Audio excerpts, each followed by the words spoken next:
Hi, ഒരു അടിപൊളി സാമ്പാർ ഉണ്ടാക്കിയാലോ? നമ്മളൊക്കെ ഉണ്ടാക്കുന്ന സാമ്പാർ ഒരു സാമ്പാറല്ല നട്ടോ. ഇൻസ്റ്റയിൽ കണ്ടൊരു ഷെഫ് പറഞ്ഞത്. എന്നാൽ പിന്നെ മൂപ്പര് റെസിപ്പി ഒന്ന് നമുക്ക് ട്രൈ ചെയ്ത് നോക്കിയാലോ? ഇതിനായിട്ടേ നമുക്ക് ആദ്യം തേങ്ങ വറുക്കണ കൂട്ടൊന്ന് തയ്യാറാക്കി എടുക്കാം കേട്ടോ. ഇതിലേക്ക് കുറച്ചധികം വെളുത്തുള്ളി, ചെറിയ ഉള്ളി, പിന്നെ കുറച്ച് നല്ല ജീരകം, ഉലുവ, മല്ലിയില്ലേ, കൊത്തമല്ലി, നല്ല പച്ച കൊത്തമല്ലിയും കുറച്ച് കറിവേപ്പിലിട്ട് നന്നായിട്ടൊന്ന് വെളിച്ചെണ്ണ ഒഴിച്ചൊന്ന് മൂപ്പിച്ചെടുക്കുക. തേങ്ങ നന്നായിട്ട് വറുത്ത് ഒരു ബ്രൗൺ കളറായാൽ ഇതിൽ കുറച്ച് പൊടികൾ ചേർത്ത് കൊടുക്കുക.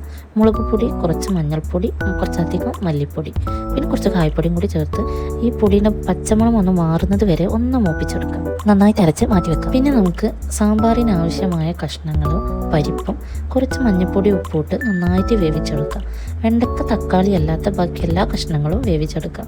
ഈ കഷ്ണങ്ങൾക്ക് ഒരു പാതി വേവായാൽ വെണ്ടക്ക ഇട്ട് കൊടുക്കുക. വെണ്ടക്ക ഒന്ന് തിളച്ച് കഴിഞ്ഞാൽ തക്കാളി ചേർത്ത് കൊടുക്കുക. തക്കാളി ഒന്ന് വെന്ത് കഴിഞ്ഞാൽ പുളി ഒഴിച്ച് കൊടുക്കുക. പുളിവെള്ളം നന്നായിട്ട് കലക്കിയിട്ട് പുളിവെള്ളം ഒഴിച്ച് കൊടുക്കുക. പുളിയൊന്നും കൂടി പോവരുത്, ആവശ്യത്തിന് മാത്രം മതി. പിന്നെ ഒരു 2-3 സ്പൂണ് സാമ്പാർ പൊടിയും ചേർത്ത് നന്നായിട്ട് സാമ്പാർ വെട്ടി തിളപ്പിക്കുക. ഇതിൻ്റെ മുകളിലേക്ക് കുറച്ച് മല്ലിച്ചപ്പും കൂടി വിതറിയിട്ട് ഒന്ന് ഓഫ് ചെയ്ത് മാറ്റിയേക്കാം. ഇനി ഇതിലേക്കൊരു താളിപ്പ് തയ്യാറാക്കാം.